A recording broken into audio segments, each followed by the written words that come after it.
Olá, gente, como vão? Tudo bem? Mais uma aula de geografia. Hoje é a nossa aula 18. Oitavo ano do ensino fundamental. Acorda aí, bora lá? Qual é o tema de hoje, professora? Hoje é a América Latina, com as suas diversidades, seus produtos e suas características. Eu sou a professora Bernadette de Souza. Tudo bom? Vamos lá, gente? Bora lá. América Latina. Ela é uma região do continente americano, novo continente, né? Por isso que engloba os países onde são faladas, primordialmente, as línguas românicas. No caso, o espanhol, o português e o francês. Visto que, historicamente, a região foi maioritariamente dominada pelos impérios coloniais europeus, o espanhol e o português, gente. Essas duas grandes nações náuticas que estavam fazendo a busca de novos lugares, novos países para ser colonizados. Aí, a maioria dela está na América Latina, tá bom? Falando espanhol, falando português e o francês. Olha aí o slide lindo da nossa aqui América Latina. Você vai ver que ela pega toda a América do Sul, a América Central e um país da América do Norte. Vocês vão ver por quê, tá bom? Chegada de Colombo em 1492. Eita, professora, 1900 não, né? 1492. Aí chegada de Colombo, né? Nacional aí para visitar e os indígenas dando a recepção a eles. Nossos indígenas. Então, bora lá. Você sabia, é isso que eu estava falando agora, porque um país do norte está aqui nas América Latina. É o México, gente. Ele é o único país da América Latina que também faz parte da América do Norte. Limite-se ao norte com os Estados Unidos, ao sul com os países da América Central, ao leste com o Oceano Atlântico e também ao leste com o Oceano Pacífico, tá, gente? Então, erra ali mais ao leste, né? Ao sul e nas regiões do altiplanos, o clima é tropical, ameno, com uma vegetação maravilhosa. As três cores aí do país do México, que é o único país da América Latina que faz parte da América do Norte, tá? América Latina. Os espanhóis e portugueses é que fizeram o Novo Mundo, que são as três Américas. No final do século XIV, o comércio era interno na Europa. A sua expansão dependia de novas fontes de produtos comercializáveis, os novos mercados consumidores. Nesse contexto, a expansão do capitalismo comercial, que do processo de ocupação se dá ao novo mundo, né? Vai, corre, aquela corrida, tudo bem. Vamos descobrir as três Américas, desconhecemos, tá? Então vamos lá. Por esses motivos, vários povos europeus se lançaram ao mar, sobretudo portugueses e espanhóis, dando início ao quê? A uma sucessão de viagens oceânicas que ficaram conhecidas como as grandes navegações. Por isso que eu disse, aquela corrida, né? Vamos já nações para buscar novas terras. Vai as grandes navegações em busca de outros caminhos para as Índias. Ele achava que estava achando a Índia, tá? Que não é o domínio pelos portugueses. Era contornando a África, os espanhóis rumaram para o oeste. Tá aí os povos originais da América, gente. São os indígenas, são diversas tribos, diversas características. Dá uma olhada no slide aí. Um não é parecido com o outro, não. A característica pode ser a pele escura, o cabelo liso, mas são diferentes no modo de ser, de se vestir, tá bom? América Latina. Bom, foi assim que chegaram ao Novo Mundo. Inicialmente, Colombo acabou ocupando extensas áreas, notavelmente no México, na América Central e na porção oeste da América do Sul. Portugal e Espanha pretendiam o domínio exclusivo sobre as novas terras a serem incorporadas ao capitalismo comercial da época. Nesse sentido, já em 1494, 2 anos depois, haviam feito a partilha das terras a serem ocupadas por meio de um Tratado de Tordesilhas. Dá uma olhada aí nos slides, vejam só. Um lado ficou para Portugal, outro lado para a Espanha. Traçou ali ao meio né, Brasil, a boa parte da América do Sul, e ficou conhecido aí o Tratado de Tordesilhas, tá bom? Bom, na América Latina, a conquista das Américas pelos povos europeus significou uma eliminação ou destruição quase total das várias nações indígenas, infelizmente, gente. Principalmente a de menor nível de desenvolvimento econômico e cultural. A conquista do Império Azteca e do Império Inca ocorreram são apenas como um massacre, gente. Foi horrível, com também a dominação da força do trabalho indígena, de apropriação dos excedentes de sua produção agrícola e das obras de infraestrutura, como estrada e sistema de irrigação e de exploração de riqueza mineral. Por quê, gente? O Império Azteca e o Império Inca não era nada dizer que Índia é o povo atrasado, nada disso. Esses dois grandes impérios desenvolviam muito bem o sistema de irrigação, de estrada, tinha uma riqueza mineral muito grande. Então, não eram os coitadinhos aqui, não. Eles eram dois grandes impérios, tinham várias obras. Portanto, cai por terra aquele mito, a Índia é preguiçoso, a Índia é isso. Nada disso, tá bom? E esses dois grandes impérios aí é o que mais tinham a infraestrutura, como as estradas, tinha mais sistema de irrigação e exploração da riqueza mineral. Por isso que estavam tudo doido para massacrar esse povo aí. Por quê?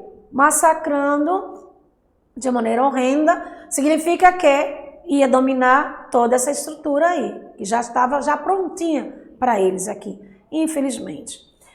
Já os portugueses iniciou uma empreitada colonial com a extração do pau-brasil e a implementação da civilização agrícola da cana-de-açúcar. Os espanhóis encontraram uma fonte imediata e extremamente lucrativa de renda, que era o ouro e a prata. Só que uma diferença aí, gente. Não é que os espanhóis sejam assim totalmente violentos, são também, mas também os portugueses foram. Só que foi um pouco amigo, né? Mas foi do mesmo jeito, na base de violência, atrás dos índios, tiraram aqui, cortaram o nosso pau-brasil, né? Mas eles foram um pouquinho menos violentos do que os espanhóis foram, né, na Central, na América Central, tá, gente? América Latina, como é que era a política mercantilista da época, gente? E o que é também essa política mercantilista? Bom, é um conjunto de práticas e medidas coloniais que foram de vários países europeus, passaram a exercer com o objetivo de efetuar o seu desenvolvimento econômico, né? As novas terras teriam que ter um jeito de poder usufruir e também lucrar com isso. O que a gente pode utilizar aqui nesses produtos? Bom, o eixo central da política mercantilista era o monopólio colonial, tá? As colônias só poderiam exportar seus produtos, especialmente as matérias-primas e metais preciosos, para sua respectiva metrópole, e só poderiam comprar dela os produtos que se necessitavam, que era de primeira utilidade. Então, ficavam proibidas, assim, as colônias de produzir ou de vender alguma coisa que não fosse para a metrópole, porque poderia ser maior do que a metrópole. Eles tinham medo. Essas colônias elas podem desenvolver tanto que pode ficar melhor do que a gente. Como de fato ocorreu, né? Bora lá. Aplicada a sua chamada de colônias de exploração, essa política comprometeu seriamente seu desenvolvimento. Por quê? Porque o monopólio dificultava a extraordinariamente Eita, não sai não. Presta atenção, calma, respira fundo. Professora, acontece isso de vez em quando, viu, meus alunos? Nem se preocupem. Vamos lá. Dificulta extraordinariamente, olha aí, a acumulação de capital na colônia. No comércio colonial, as metrópoles deveriam vender muito mais do que comprar. Além disso, as vendas às colônias eram realizadas a preço de mercado, enquanto as matérias-primas vendidas pelas colônias tinham seus preços subestimados, gente. Então, alguma coisa está errada aí, né? Não encaixava muito bem essa troca aí, não. Então, as colônias eram impedidas de ter manufaturas. Essas medidas, juntamente com o comércio exclusivo com a metrópole, impediam a diversificação das atividades produtivas, centralizando a economia apenas na exploração mineral e agrícola, ou seja, ficava proibida a colônia de produzir seus produtos, de comercializar seus produtos, de fazer alguma coisa lá no local que não viesse ou que não fosse da metrópole, porque ficava tudo exclusivo para a metrópole. O comércio, a manufatura. Então, por isso que chegou tão tardiamente a industrialização nesses países, e principalmente aqui na América Latina. No Brasil, você sabe, né? A industrialização chegou muito tardiamente. Contra o velho mundo, já estava com as revoluções primeira, segunda, terceira, a gente veio pegar, quando era a segunda, já estava quase na terceira, quando veio a terceira já estava no século passado, retrasado. Então foi muito tardiamente aqui, as grandes revoluções, tardiamente chegaram aqui a industrialização. Então bora lá. Principalmente na América Espanhola, gente. As atividades produtivas em geral não conseguiu concorrer com a lucratividade e a durabilidade da atividade mineradora, que concentrava toda a mão de obra e todo o capital. Então, a política protecionista dos países europeus impedia muitos produtos similares aos seus que interessassem ao continente. Isso aconteceu com o trigo e os outros cereais produzidos no Chile, na Argentina e no Uruguai. A atividade econômica mais diversificada no Brasil que nas colônias hispânicas, gente. Apesar disso, os ciclos de cana-de-açúcar, do ouro e mesmo da borracha, após a independência do Brasil, restringiram o desenvolvimento do conjunto do país, pois tinham um caráter concentrador, beneficiava apenas algumas regiões, não ao todo, tá? Então, esses ciclos baseados em exploração de produção de um só gênero dificultava, assim, o desenvolvimento de outras atividades produtivas, inclusive as manufaturas, como eu falei logo no início. Isso limitava muito o comércio interno, deixava as colônias ainda mais dependentes dos seus países europeus, suas metrópoles. A gente ficava muito preso a eles. Então, a manutenção atualmente desse modelo econômico de origem colonial, em alguns países, aumentava a dependência externa e limitava muito a acumulação do capital e a diversificação das atividades econômicas. Então, outros países só conseguiram romper, em parte e muito tardiamente, com essa estrutura de origem colonial em meados do século XX, gente. Vê como demorou. Com o processo da industrialização, praticamente 5 a 6 séculos, demorou bastante isso. Então, de modo geral, pode-se dizer que o modelo econômico exportador, introduzido por portugueses e espanhóis na maior parte do seu território continental, não permitia a integração entre as regiões conquistadas, nem a formação de um mercado consumidor interno, gente. Então, como dependia basicamente dos interesses capitalistas dos países europeus, a economia dos países latino-americano,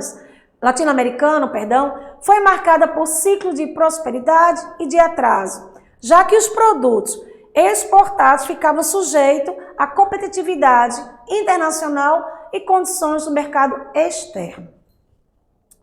Pode-se dizer que esses ciclos ainda hoje marcam o desenvolvimento econômico de vários países de região.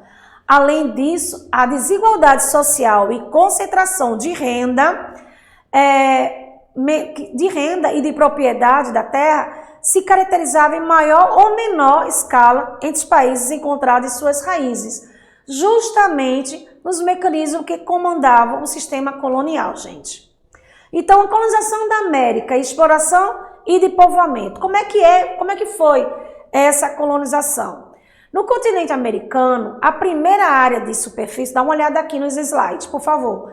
Na superfície terrestre é colonizada e organizada pela atender às exigências do interesse comerciais, do capitalismo, que emergia nos diversos Estado-nação europeu, tá? A partir do século XIV ao XVI, esses Estados-nação começavam a retirar suas colônias tudo que pudesse de valioso, concebendo-se como uma fonte de riqueza. Orientados por sua concepção, extraíam terras das Américas uma enorme quantidade de metais preciosos, que eram o ouro e a prata, e as matérias-primas, que era madeira e peles. Introduziu o cultivo de vários produtos alto valor, mercado europeu, como a cana-de-açúcar, o algodão e o tabaco. Então, a América Latina aí teve um probleminha. Por quê? A África ela foi durante mais de 3 séculos o grande celeiro de mão de obra escrava para acumular capital europeia, pela acumulação capital europeia, e para propriedades rurais e de minas nas Américas. Estima-se que cerca de mais de 10 milhões de escravos entravam na América no período de 1502 a 1870. Tá. Porque era tráfico, era gritante aí, gente. O tráfico de escravos em 1701 até 1810, tá? Veja aí nos slides como é que os africanos, ele foi uma mão de obra escrava, não era salariada nem nada, era escrava, com condições subhumanas, foi transportado da África para as 3 Américas, tá bom? Colonização baseada na retirada de recursos e riquezas naturais das colônias, com o uso da mão de obra escrava, como eu falei, recebeu uma dominação de colonização de exploração. Desde a porção meridional do continente americano até sua área que corresponde ao sul do território dos Estados Unidos, portugueses, espanhóis, ingleses, franceses e holandeses estabeleceram suas colônias de exploração. Portugal e Espanha foram detentores de maiores dessas áreas colonizadas sob forma de exploração. Assim, a maior parte do nosso território, que hoje forma a América Latina, em algumas áreas dos Estados Unidos, foram estabelecidas a colônia de exploração, que eram organizadas para atender os interesses comerciais europeus, tá?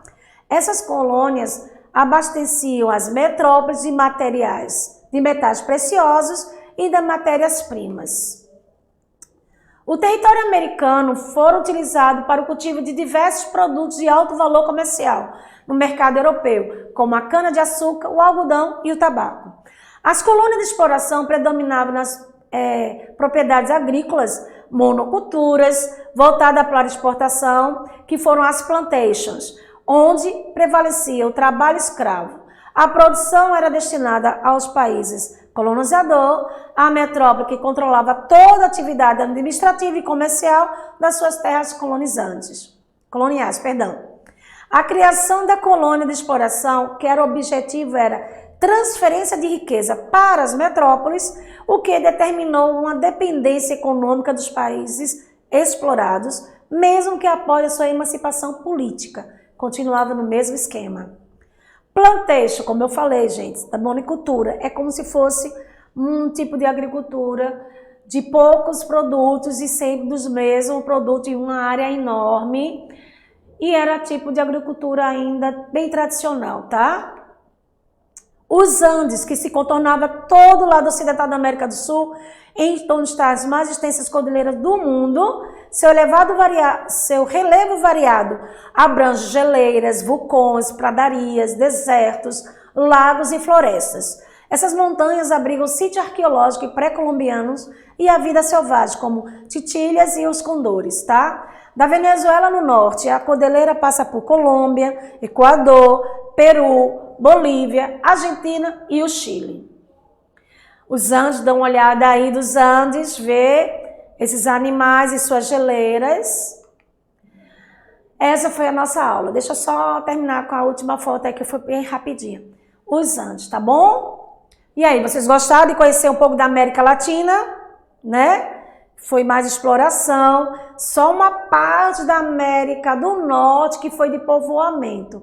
Por isso que é uma diferença tão grande a nível de economia, a nível até de culturas, tá, gente?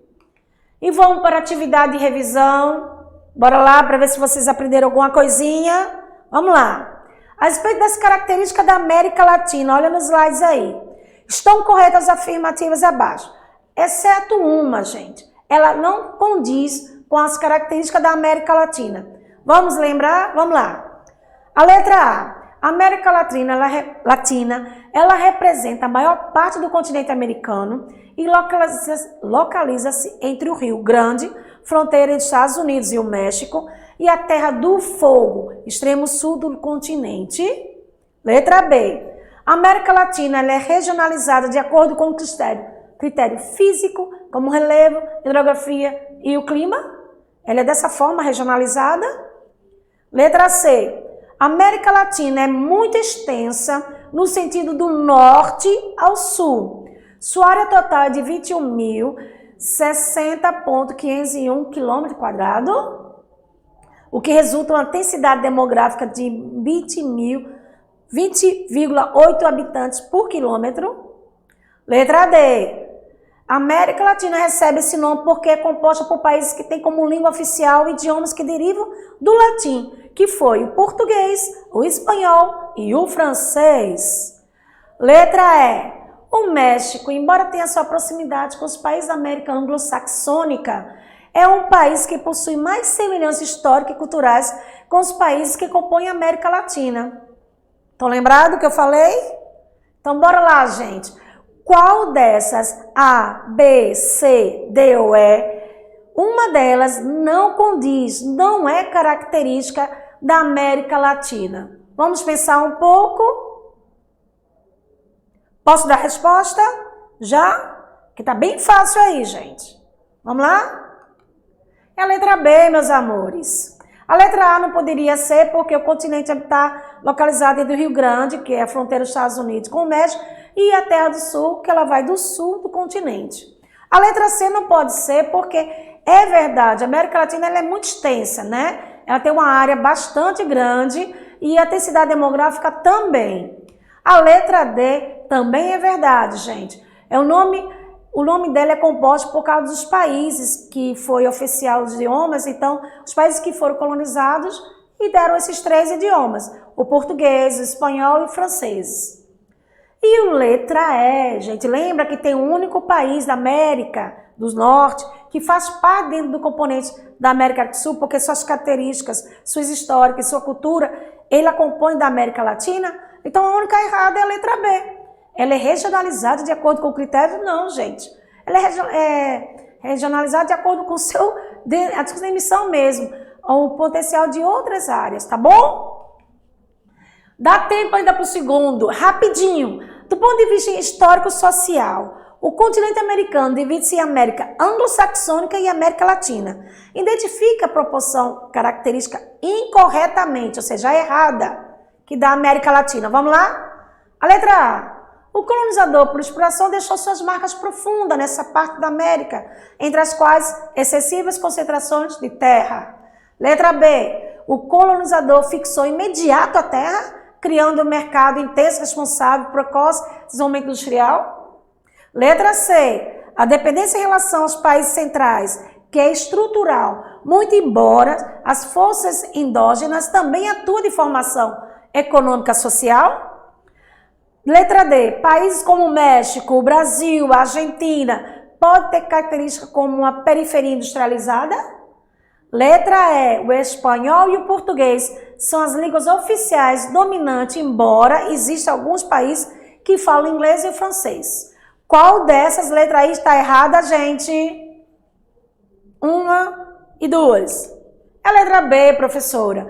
Porque o colonizador fixou de imediato, não, gente, demorou, levou um tempo para povoar, levou um tempo, começou a ser exploração, só depois é que veio seu povoamento e muito tempo depois, desenvolvimento industrial. Tá bom, meus amores? Espero que vocês tenham gostado da nossa aula. Curtam, revejam, tá certo? Eu te agradeço por mais uma aula, espero você na próxima. Beijos e abraços. Tchau!